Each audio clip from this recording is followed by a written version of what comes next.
Rasulullah itu ketika haji wada kan sudah mengatakan bahwa Islam itu diturunkan sudah sempurna. Artinya ketika Islam itu sudah sempurna, maka tidak ada sesuatu yang tidak diatur dalam Islam. Tidak ada satupun yang belum diatur dalam Islam. Assalamualaikum warahmatullahi wabarakatuh. Selamat sore teman-teman. Kembali lagi dengan kita di channel Ngopi-Ngopi. Pada sore hari ini untuk kesekian kalinya kita kedatangan narasumber yang sangat spesial teman-teman. Beliau adalah praktisi ekonomi syariah. Beliau adalah bisa dikatakan seorang saudagar muslim yang sukses ya. Dan beliau banyak bergerak di bidang developer begitu. Banyak cerita yang pastinya sangat menarik yang saya yakin bisa menginspirasi teman-teman semua dari bagaimana perjalanan beliau. Bukan hanya sebagai praktisi, beliau juga seorang coach ya, atau pelatih tentang kesuksesan dalam menerapkan muamalah syariah begitu. Beliau sudah datang jauh-jauh untuk kita semua untuk bercerita di sini untuk memberikan inspirasi dan edukasi kepada teman-teman. Mungkin saya langsung saja sapa. Assalamualaikum, selamat sore Pak Adang. Ya, waalaikumsalam warahmatullahi wabarakatuh. Oke, izin ini Pak, kita di channel Ngopi-Ngopi ingin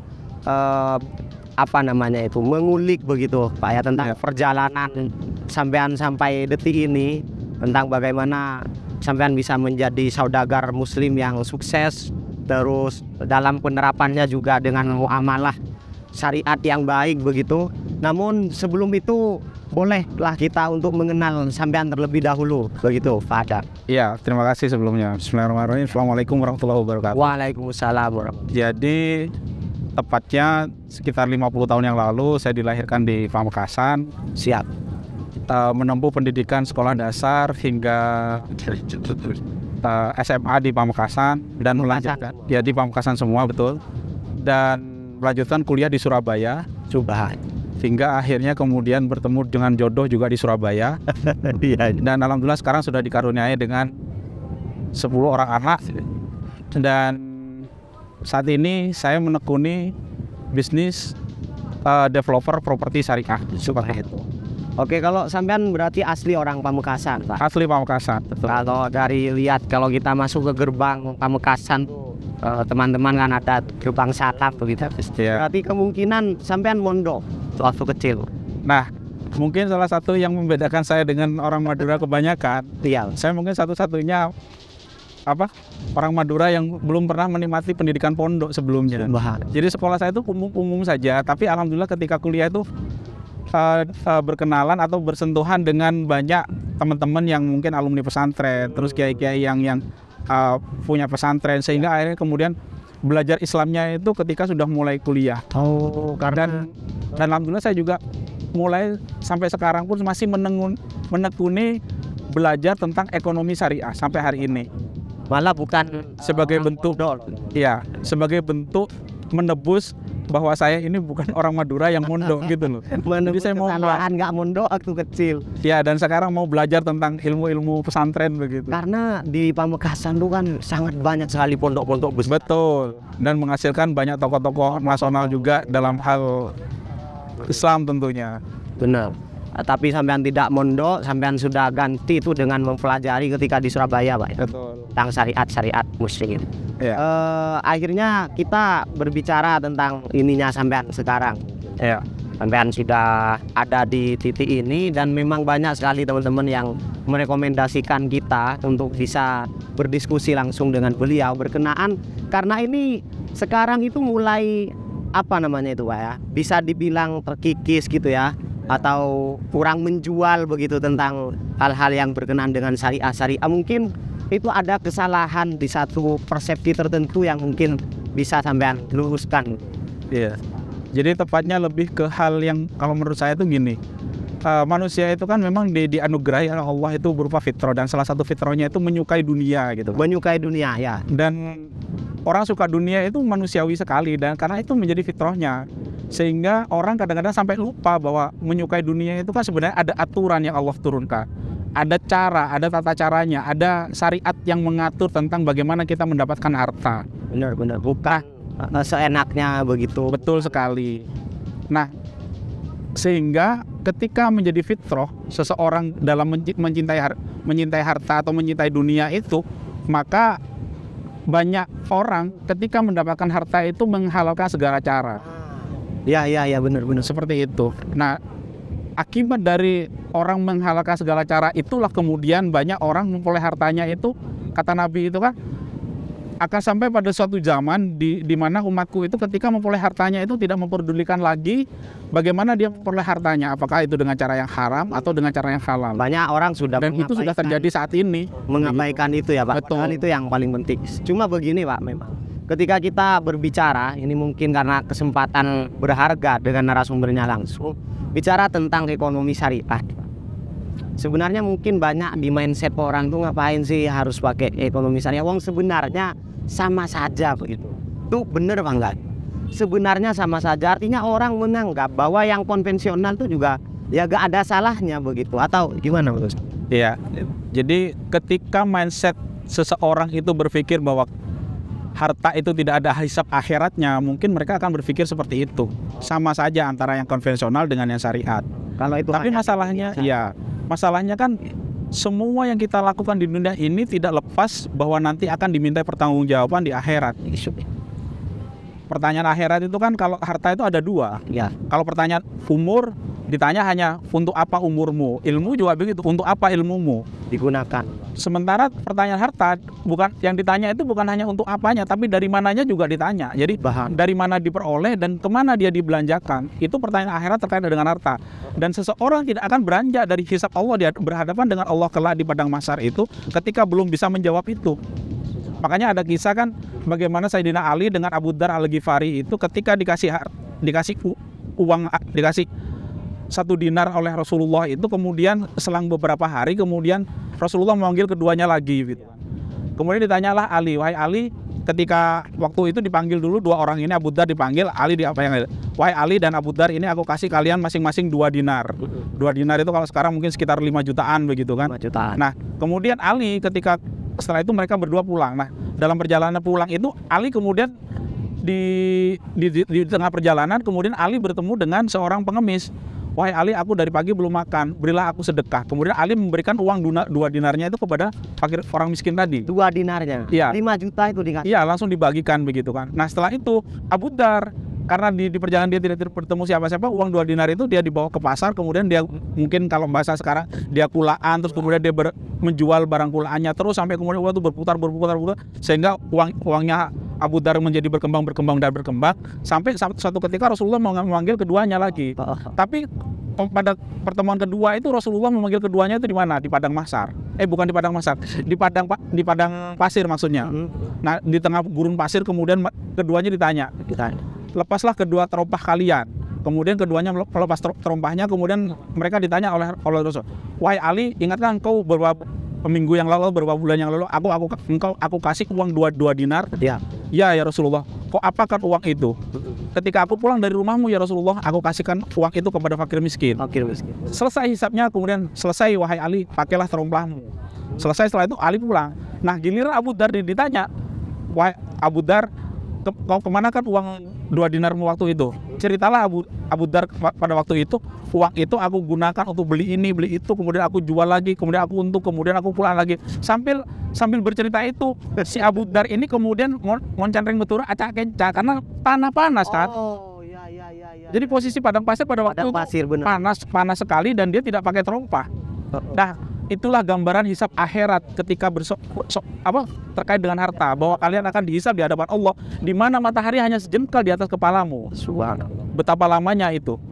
Artinya kita menjelaskan harta kita itu sampai segitu jadi di hadapan Allah nanti. Dengan sebaik apapun kita menggunakan harta kita, sebenarnya semua langkah yang kita putuskan itu dipertanggungjawabkan di hadapan Allah Subhanahu wa taala. Tapi akhirnya teman-teman, sebenarnya ini bisa juga membuat kita ya akhirnya teredukasi. Akhirnya kita sadar gitu Pak, bahwa ternyata ini ada pertanggungjawaban nanti. Betul sekali. Bukan hanya nanti peruntukannya itu hanya sekedar baik aja, tapi benar-benar dilakukan dengan penuh kesadaran hukum begitu Pak. Iya. Tapi kan begini Pak ya, orang-orang sekarang tuh kan mungkin umumnya ya yang kita ketahui itu banyak yang menganggap kalau ekonomi syariah itu terlalu ribet lah, terlalu banyak step-step yang gimana gitu ya. Mungkin bahasa sederhananya tidak mempermudah lajur perekonomian masyarakat. Iya. Sampean Jadi ya kembali ke yang tadi gitu, bahwa sebenarnya ketika kita menganggap harta itu hanya sekedar urusan dunia, maka selesai sampai di situ. Tapi masalahnya kan harta itu bukan hanya urusan dunia. Harta itu menyangkut hisab kita di akhirat.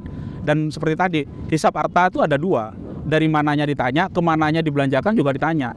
Kalau kita memperolehnya dengan cara haram, mungkin hasil korupsi, kemudian kita belanjakan untuk bangun masjid, maka harta yang haram itu kata Rasulullah ada 3 konsekuensinya. Yang pertama, ketika dibelanjakan itu ketika disedekahkan, sedekahnya tertolak. Artinya apa? Tidak ada gunanya dia gunakan untuk masjid. Tidak akan mendatangkan pahala jariah untuk dia.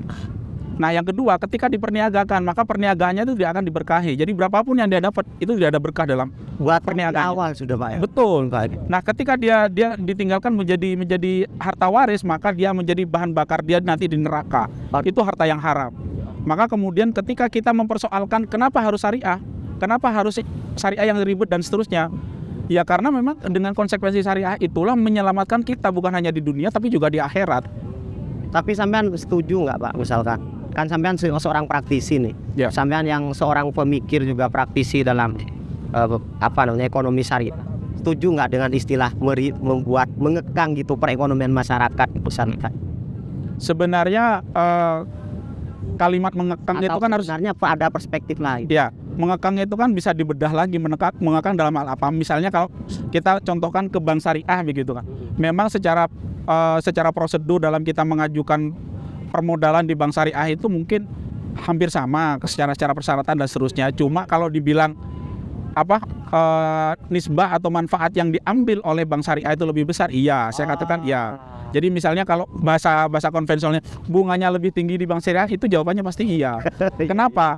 Karena memang Berarti modal yang dikelola oleh bank syariah dengan yang konvensional itu pasti berbeda. Benar. Misalnya dalam satu kantor cabang bank syariah itu mengelola dana 5M, sementara di bank konvensional mengelola dana 50M.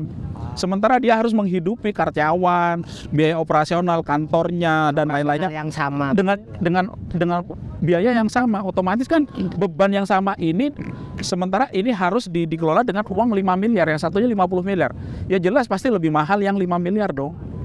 Secara hitung-hitungan duitnya seperti itu. Karena memang jadi wajar kalau memang lebih ini. Tapi kan sekarang bank syariah itu sudah di-merger menjadi bank syariah. Semua bank syariah terutama milik BUMN itu kan sudah di-merger menjadi Bank Syariah Indonesia, menjadi BSI gitu kan. Benar. Tentu secara permodalan menjadi lebih besar sehingga mereka bisa menurunkan, kalau dalam bahasa konvensional, suku bunga mereka otomatis itu.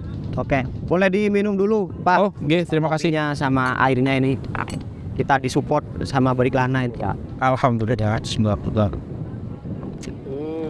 Oke, sangat menarik sekali obrolan kita, padahal masih di awal ini teman-teman. Sebenarnya tidak bisa dipungkiri Pak, kalau dari keluarga-keluarga terus dari teman-teman terdekat juga sebenarnya lebih tentrem gitu kalau menggunakan peraturan-peraturan agama itu sudah diterapkan semua ya. Kalau misalkan di keluarga itu kan ada zakat mal, zakat apa dan lain sebagainya. Cuma kan itu juga kadang tidak berlaku untuk yang ekonomi menengah ke bawah Pak. Untuk menerapkan itu, misalkan orang yang butuh percepatan, butuh modal yang mudah begitu dan lain sebagainya, sehingga untuk menerapkan ekonomi syariah ini agak kurang begitu Pak. Ya. Jadi menerapkan sistem ekonomi syariah itu tidak bisa dilakukan oleh individu, organisasi, apalagi individu. Organisasi seperti BMT itu tidak menjadi satu-satunya solusi sebenarnya. Apalagi dilakukan oleh individu. Itu dibutuhkan sebuah negara memang. Oleh karena itu maka peran negara ya Pak? Betul, peran negara. Makanya adanya bank-bank syariah itu menurut saya sangat membantu. Kalaupun misalnya di sana sini bank syariah itu masih ada kekurangan, ya kita akuin. Misalnya pada beberapa akad-akadnya terutama, ini mungkin catatan bagi teman-teman bank syariah, memang banyak dikeluhkan di masyarakat kita itu terkait dengan akad-akadnya. Misalnya akan mudorobah misalnya, saya langsung sebut aja, akan mudorobah itu di bank syariah itu kadang-kadang masih muncul denda. Padahal secara syariat denda itu sudah tidak diperbolehkan. Nah, hal-hal yang semacam inilah menjadi evaluasi bagi kita. Tapi apakah dengan seperti itu kemudian kita meninggalkan bank syariah? Kalau saya termasuk orang yang tidak setuju meninggalkan bank syariah. Karena bank syariah itu menjadi besar, menjadi kekuatan baru yang akan disegani ketika umat Islam mendukung begitu loh.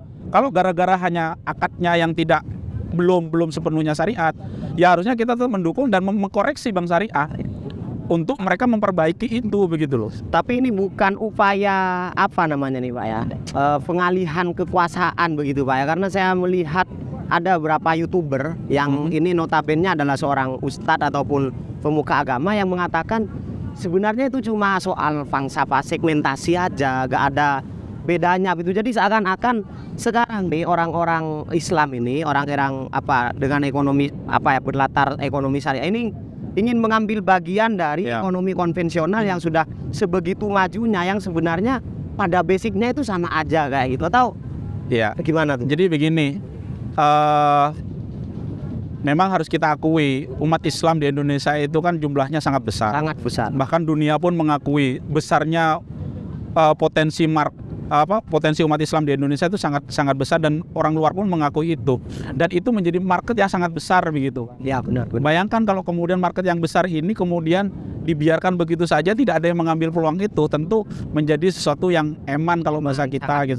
Sangat disayangkan. Oleh karena itu maka kemudian ya siapa yang kemudian bisa menyangka dulu, mungkin awal-awal tahun 80-an gitu, bicara bank syariah itu kan sangat mustahil begitu kan. Tapi di era 90-an ketika mulai munculnya bank-bank syariah diawali dengan bank muamalat, nah ini menjadi kemudian bola siapa yang dulu menyangka bahwa bank muamalat kemudian memunculkan bank-bank syariah yang bahkan bank-bank konvensional mempunyai divisi syariah, termasuk BCA pun sekarang kan punya syariah. Bank syariah juga gitu kan, karena menganggap bahwa potensi market yang ada di tengah-tengah umat Islam itu sangat besar dan potensi ini harus diambil gitu kan. Berarti sekedar market aja. Itu kalau kita berpikir sederhananya menganggap bahwa itu sekedar market. Sebenarnya itu disebabkan karena salah satunya bisa jadi karena faktor itu tadi, bahwa mereka itu hanya sekedar melabeli syariah padahal praktek dan muamalahnya itu belum sepenuhnya syariat. Benar. Ya kalau hanya sekedar dipandang dalam perspektif itu.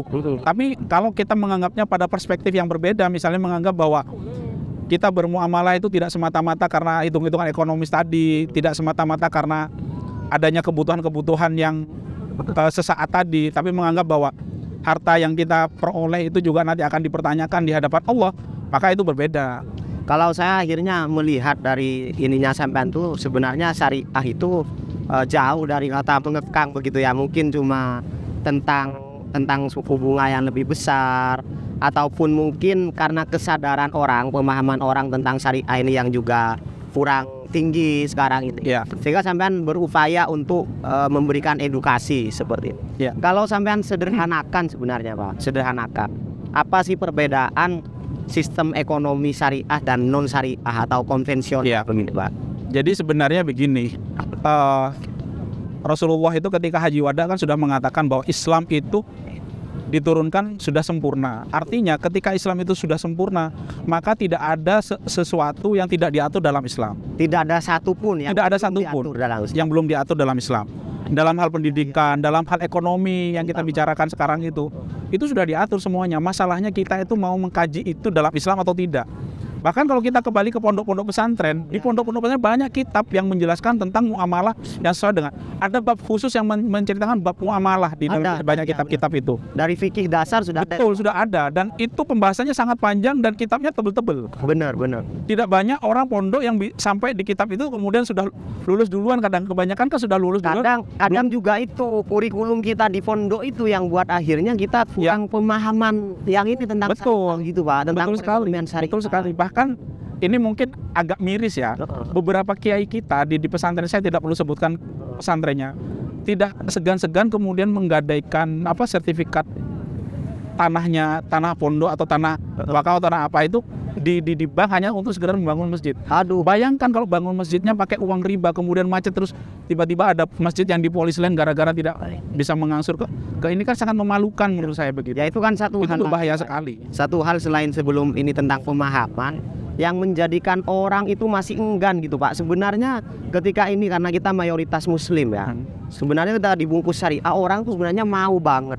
Betul. Cuma akhirnya Pak, balik ke tadi itu, ketika mereka mau menyentuh ini, mau mempelajari, ada lagi distrust yang ditimbulkan oleh figur-figur kita, adanya tokoh-tokoh pemuka agama yang korup, ada praktisi-praktisi uang, misalkan dana yang untuk perbantuan ini itu dikorupsi, dan itu membuat orang tuh akhirnya enggan lagi gitu. Delegitimasi yang berlabel syariah itu kadang-kadang ternyata pordoai gitu. Ya. Sama saja. Padahal itu yang membuat sama saja itu karena pelakunya, Sedangkan individu. Sedangkan yang konvensional nih, misalkan kita sebut salah satu bank dengan BC, itu kan soal trust banget Pak, punya standar yang tinggi. Dan orang tuh sudah merasa aman gitu loh. Betul. Bahkan saya pernah dalam satu kesempatan tuh memuji kurnya BRI. Pernah saya menguji. Karena apa? Ketika kur itu macet, agunan tidak disita oleh BRI. Ya.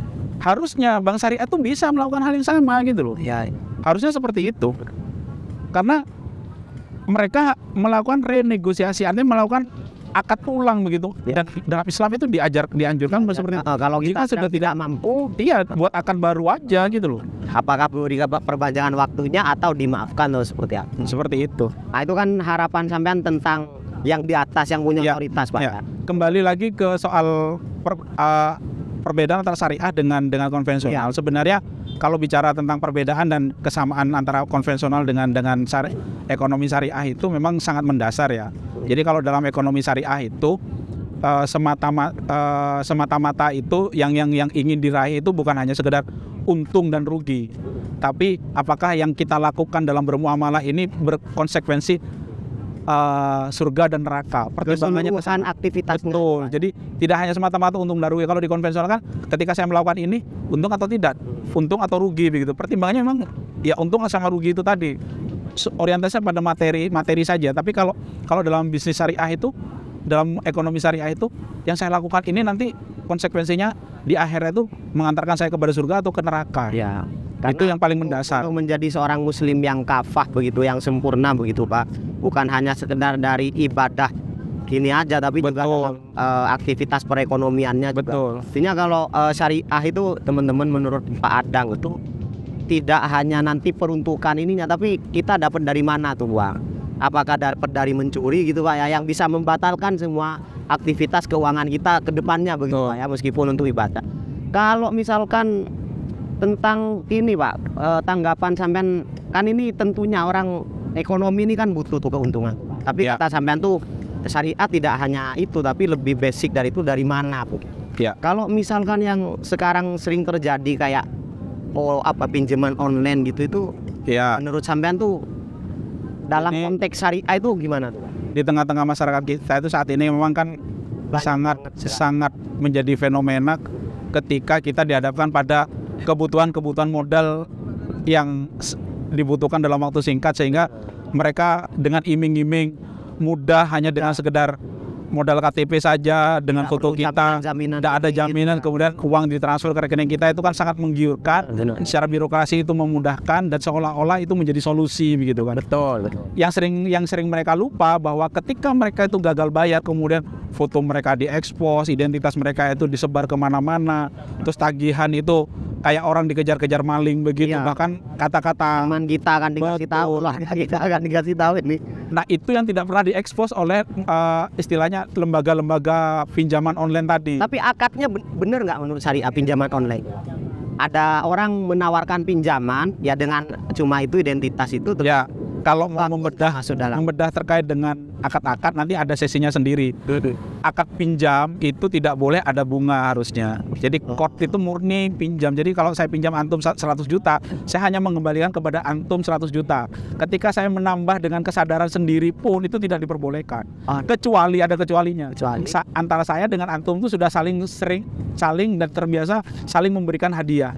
Misalnya saya datang ke rumah antum, saya dikasih makan, saya datang ke rumahnya antum, saya membawa oleh-oleh, terus antum sering mengasih hadiah saya berupa Nggak masuk apa, gratifikasi tuh. tidak termasuk. Tidak termasuk. Karena dalam konteks ekonomi. Betul, jadi riba itu kan macamnya banyak, termasuk diantaranya itu ada riba nasi'ah. Nah, riba-riba itu termasuk misalnya tadi, bahkan kata Nabi, di zaman Nabi itu sekedar ngasih tumpangan aja tidak boleh.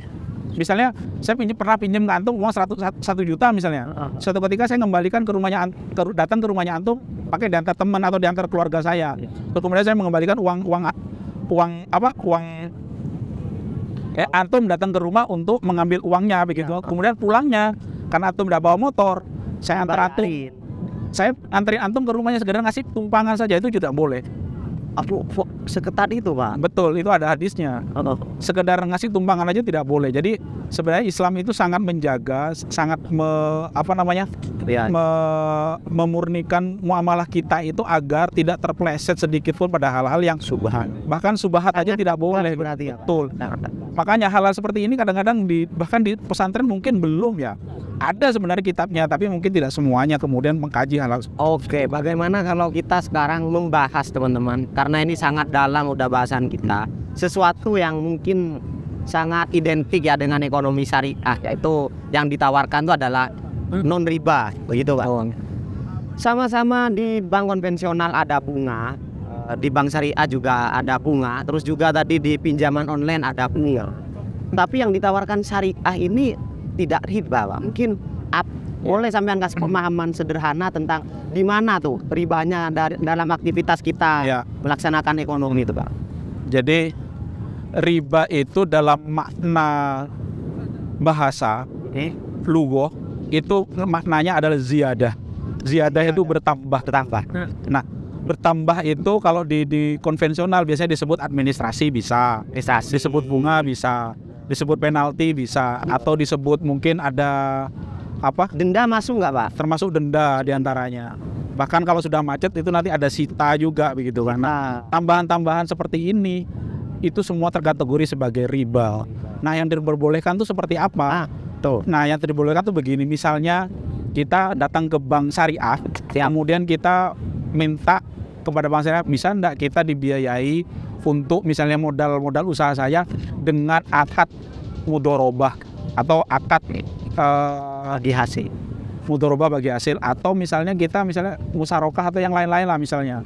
Yang paling umum biasanya kita bisa dapat modal itu mudorobah gitu kan. Emang kalau bank syariah itu kok harus pakai bahasa Arab sih, Pak? Istilah-istilah itu mudorobah, musyarakah. Sebenarnya tidak, istilah itu tidak kalau menurut saya tidak signifikan dengan praktek muamalah ya. Kadang-kadang istilahnya itu istilah bahasa Arab, tapi muamalahnya itu tidak, justru yang dihukumi itu nanti praktek muamalahnya. Yang dihukumi itu praktek muamalahnya, bukan istilahnya. Karena istilah itu bisa dipakai oleh siapapun dimanapun gitu kan. Tapi praktek muamalah ini kan tidak bisa dibohongi. Nah, yang diperbolehkan itu ketika kita misalnya dapat modal, terus akadnya itu bagi hasil, maka kemudian akan bagi hasilnya ditetapkan di depan. Misalnya gini, saya dapat modal 100 juta. Terus kemudian untuk usahanya usaha apa, misalnya buka rumah makan. Nah, rumah makan ini ketika terjadi kerugian itu seperti apa, ketika terjadi keuntungan itu seperti apa. Nah, yang membedakan dengan konvensional, kerugian itu kan kalau di konvensional kan tidak mau tahu, Bang. Bisnis merugi itu kan tetap kamu ngangsur gitu kan. Sementara kalau di bank syariah harusnya kerugian itu juga ditanggung oleh bank sebagai pemberi modal, karena itu sudah include secara tidak langsung. Itulah data perusahaan yang mudorobah yang sungguhnya tuh di situ. Ya Allah, dan tidak semua bank syariah mau melakukan itu. Pak. Bisa jadi karena mungkin pihak orang yang mengajukan permodalannya itu tidak tahu atau tidak mau. Bisa jadi pihak perbankannya tahu tapi mungkin tidak mau nanggung rugi juga gitu kan. Atau bisa jadi ya kembali ke tadi itu sekedar istilah begitu. Bisa jadi seperti itu.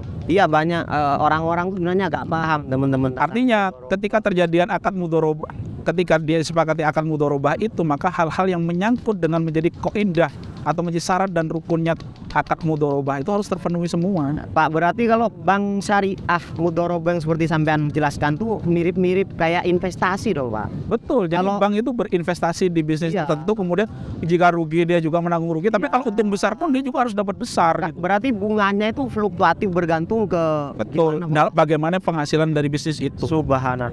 Nah, Islam tuh mengatur begitu.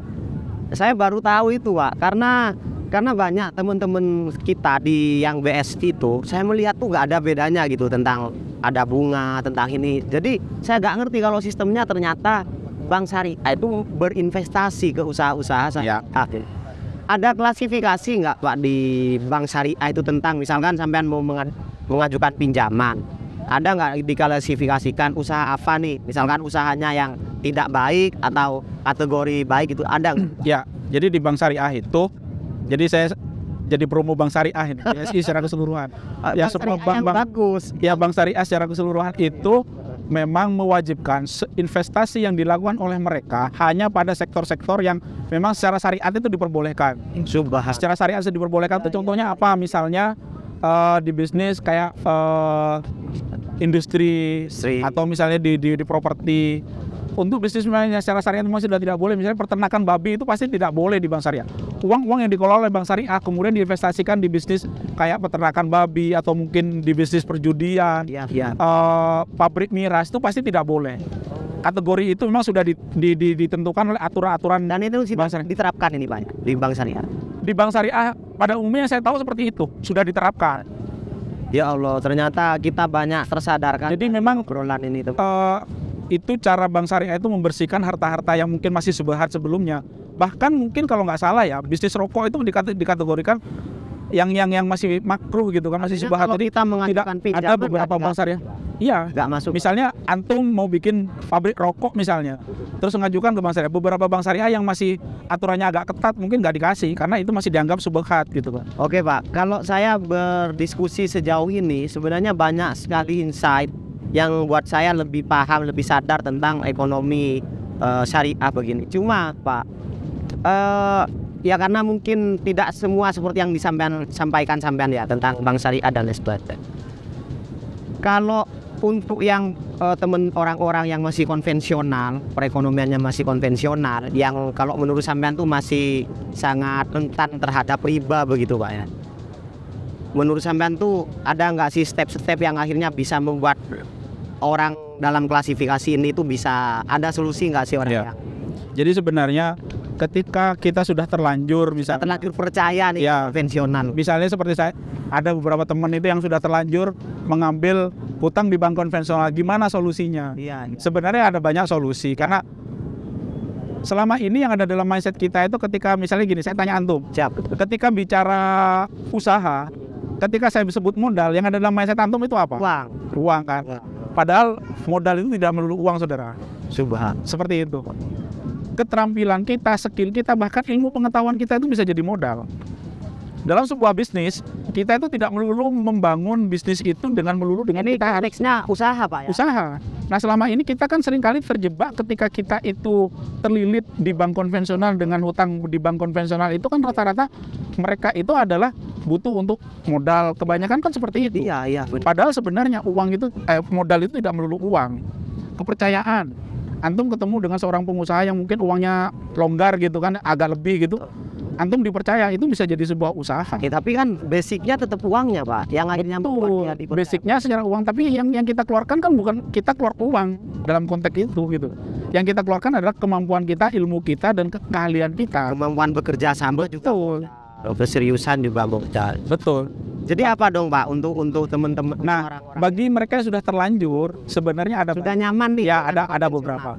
Ada beberapa solusi. Diantaranya adalah men-take over hutang-hutangnya yang di bank konvensional itu di bank syariah. Konsekuensinya memang agak berat. Satu, pasti ada tambahan, misalnya mungkin ada tambahan administrasi, ada tambahan lagi berupa, kalau tadi kan biaya take over-nya itu mungkin ada tambahan, misalnya kalau tadi itu di bank konvensional misalnya saya sebut bunga bank konvensional kan pasti rata-rata lebih kecil. Ya. Kalau kredit KPR itu antara 7 sampai 11%, mungkin ini bisa di bawahnya itu begitu kan kalau di bank konvensional. Sementara kalau di bank syariah otomatis menjadi lebih besar. Dan itu menurut saya tidak apa-apa. Di bank syariah istilah bunganya itu menjadi lebih tinggi. Kalau selisihnya enggak juga. Enggak terlalu. Pasti selisihnya itu tetap di bawah. Kalau per tahun itu jatuhnya ya mungkin antara 6 sampai 12%-an lah kalau di bank syariah itu ya. Kalau di konvensional kan mungkin bisa di bawah 12% per tahunnya itu. Jadi kan beda-beda, nanti tinggal kita ambil kreditnya itu untuk apa begitu kan. Nah, Itu di take over di bank syariah untuk kemudian dibuatkan akad syariah yang baru. Di mana ketika maksudnya ya diambil oleh bank syariah. bisa itu Pak ya? Bisa, sangat bisa, selama nilai agunannya dan orangnya masih bankable gitu. Itu bisa, dan itu menjadi solusi. Dia sudah tidak lagi menanggung dosa ribanya, karena dosa riba itu berat. Seringan-ringannya dosa riba itu, kata Nabi itu, jadi ada 36 pintu dosa, dan seringan-ringannya dosa riba itu seperti anak menzinai orang tua. Jadi kalau anak itu anak laki-laki menzinai ibunya, kalau anaknya perempuan menzinai bapaknya. Dosa zina aja sudah sedemikian besarnya begitu kan.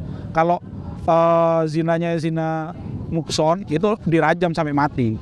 Sementara kalau ghairu mukson itu dicambuk 100 kali begitu, dijilid 100 kali. Bayangkan. Itu dosa menanggung dosa riba satu. Bayangkan kalau satu dinar saja, satu dirham itu kan 70.000 lebih kurang kalau uang kita begitu kan. Itu dosanya sama seperti kita itu menzinai orang tua kita 36 kali. Ya Allah. Bayangkan. Dalam sekali aja dosanya kayak gitu.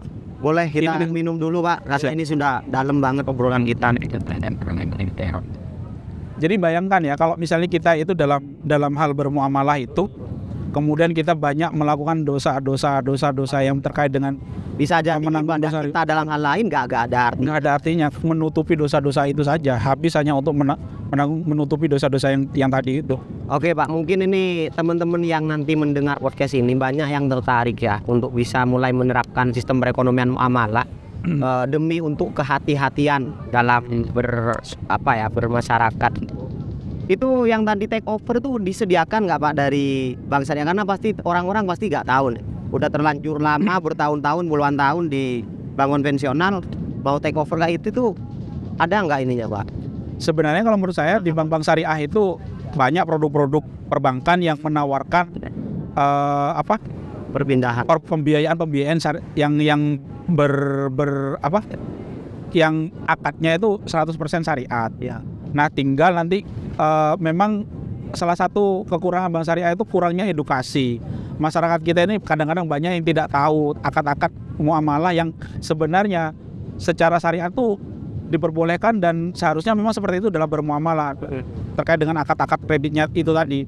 Tapi masalahnya kadang-kadang masyarakat belum banyak yang tahu. Nah, setahu saya di bank syariah itu sangat banyak produk-produk seperti itu yang bisa diakses oleh masyarakat. Termasuk diantaranya adalah orang-orang yang sudah terlanjur tadi, kenapa harus di take over? Salah satunya yaitu tadi mengikat bahwa setelah akadnya itu sudah berpindah ke bank syariah, maka dosa ribanya itu akan ini, karena di situ tidak lagi muncul istilah bunga. Terutama kalau itu dilakukan oleh karena mereka belum tahu. Ya. Setelah tahu langsung ambil tindakan. Betul. Nah yang kedua, nanti semua yang terkait dengan muamalah sebelumnya itu menjadi putus semua, sehingga kita itu kalau bermuamalah sesuai dengan syariat itu, maka ketenangan yang kita dapat.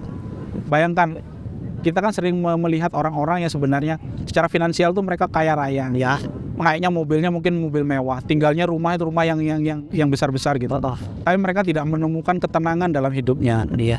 Bahkan kata Nabi itu orang yang istilahnya itu memperoleh hartanya itu dengan cara yang haram itu, dengan cara salah satunya dengan riba itu. Jadi memperoleh harta yang haram itu kan macam-macamnya banyak. Salah satunya riba itu cuma salah satu saja. Nah, tadi kan saya sebutkan efek dari membelanjakan harta yang haram tadi. Kalau disedekahkan, sedekahnya tertolak. Diperniagakan, perniagaannya tidak diberkahi. Ketika diwariskan atau ditinggalkan untuk anak-anaknya, maka itu menjadi bahan bakar dia nanti di neraka. Jadi itu tidak benar ya Pak? Hidup yang tidak berkah itu diantaranya adalah ketenangan hidup yang tidak berkah adalah tidak menemukan ketenangan dalam hidup meskipun sudah tercukupi. Mungkin mereka itu tinggalnya di rumah mewah, kendaraannya mahal, sudah ini. Tapi kemudian dia tetap merasa kurang. Begitu Pak. Betul. Bahkan orang yang masih punya hutang itu tidurnya itu kan seperti orang yang, jadi ketika malam dia itu istirahatnya itu tidak tenang, siangnya itu malu ketemu orang, kata Nabi. Orang yang punya hutang gak pede gitu. Betul. Berarti itu gak bener Pak ya. Misalkan kita dapetin uangnya dari hal-hal yang riba mungkin, atau dari hal-hal yang haram mungkin, itu misalkan disedekahkan atau disumbangkan ke tempat beribadat, itu bisa menutupi dosa. Gak bener tuh Pak ya. Nah kalau yang seperti itu mungkin saya harus ngaji lagi gitu. Ditanyakan kepada ustadz yang menyampaikan itu gitu. Iya. Karena hadis berkaitan dengan membelanjakan Kalau harta yang sudah haram. asalnya itu udah Iya. salah ya Betul. salah juga. Membelanjakan harta yang haram itu kalau saya pernah baca hadisnya ya seperti yang saya jelaskan tadi. Disedekahkan itu sedekahnya tertolak. Kalau tertolak ya sudah tidak mendatangkan, kalau itu dibangun masjid, pahala jariahnya itu tidak mengalir. Masjidnya tetap digunakan orang gitu. Tapi tidak ada pahala yang mengalir. Pun saat dia berinvestasi atau amal itu juga tentu udah batal. Iya, betul. Oh Nah, hukum batal itu kan akhirnya berimplikasi pada kelanjutan amal-amal berikutnya itu tadi gitu kan. Sama seperti kita akan nikah terus akan nikahnya batal gitu kan. Ya, selama hidupnya gitu dia melakukan zina. Aduh. Ya ngeri. Jadi berhati-hatilah dalam bermuamalah, berhati-hatilah dalam berakad karena itu berimplikasi bukan hanya di dunia. Di dunia mungkin dia nanggung tapi belum kelihatan kalau tidak merasakan. Tapi di akhirat itu berat. Ya Allah, alhamdulillah sekali teman-teman kita diberikan kesempatan berdiskusi atau lebih tepatnya saya mengaji nih ke beliau tentang bagaimana kita bisa menerapkan atau minimal sadar tentang ekonomi syariah begitu, karena ekonomi syariah ini kalau kata Pak Adang tadi itu lebih bisa memproteksi kita secara keseluruhan dalam aktivitas perekonomian itu Pak ya, bukan hanya keuntungan atau peruntukannya apa, tapi dari mulai asalnya gimana itu juga harus sudah diperhatikan banget teman-teman. Dan mungkin meskipun terkesan lebih mahal mungkin nggak tahu apa, tapi itu memang untuk kemaslahatan bersama gitu Pak. Ya.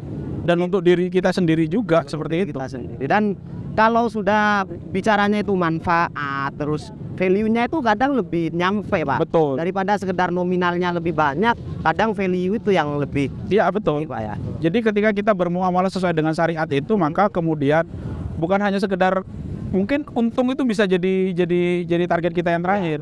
Ketenangan diri, bagaimana kita lebih fokus dalam beribadah. Barokahnya gitu ya. Anak-anak kita itu dididik sekalipun mungkin biaya pendidikannya tidak terlalu besar, tapi anak-anak itu jauh lebih penurut. Istri kita mungkin tidak durhaka kepada Lebih kita. tentrem. Nah, hal-hal semacam itulah yang kemudian Allah jaga. Sebaliknya kalau harta yang kita diperoleh dengan cara yang haram tadi, maka lihat aja, mungkin istri kita bisa jadi mungkin dia melakukan selingkuh, Bila anak kita terkena narkoba, yang seperti itu yang kadang-kadang kita hal-hal sendiri, yang di luar itu ya, Betul. kita juga gitu. karena harta itu yang menjaga Allah. Maka kemudian ketika kita memperoleh dengan caranya Allah, maka Allah nanti juga yang akan menjaga kita gitu. Siap. Sebaliknya ketika kita memperolehnya dengan cara melanggar syariatnya Allah, ya Allah juga nanti yang akan memberikan punishment-nya, bentuknya dengan cara macam-macam tadi. Itulah teman-teman pentingnya menyadari semua aktivitas kita, mulai dari konteks agama, regulasi, dan semua harus kita cek flis ya, apakah ini sudah benar, sudah sesuai dan lain sebagainya, demi untuk ketentraman hidup, demi untuk value yang kita dapatkan begitu. Ya, Saya ucapkan terima kasih banyak kepada Pak Adang. Saya juga minta maaf Sama-sama. karena beliau seorang saudagar sebenarnya, tapi kita saking asiknya membahas muamalah ekonomi syariah ini sampai belum bisa bahas tentang usahanya sampean Pak ini. ya. Kayaknya kita Jadi mungkin untuk nextnya bisa bicara tentang akad-akad dalam Islam, Ya. karena kita seringkali ketika bermuamalah dengan siapapun di luar sana, kita jual beli, misalnya jual beli itu ada berapa macam, terus jual beli A ini disebut jual beli apa, jual beli B. macam-macamnya harus kita sadar. Iya, nah itu kalau mau belajar itu mungkin kurikulumnya panjang dan bisa beberapa kali pertemuan. Mungkin bisa podcast The Seri khusus bicara tentang akad. Saya berharap banget nanti kita bisa mengundang lagi Pak Adang karena beliau waktunya sangat terbatas. Juga saya terima kasih banyak atas diskusinya Sama-sama. sore hari ini. Itu mungkin teman-teman obrolan singkat kita namun penuh inspirasi dengan Pak Adang. Saya ucapkan terima kasih. Salam ngopi-ngopi, ngobrol penuh inspirasi.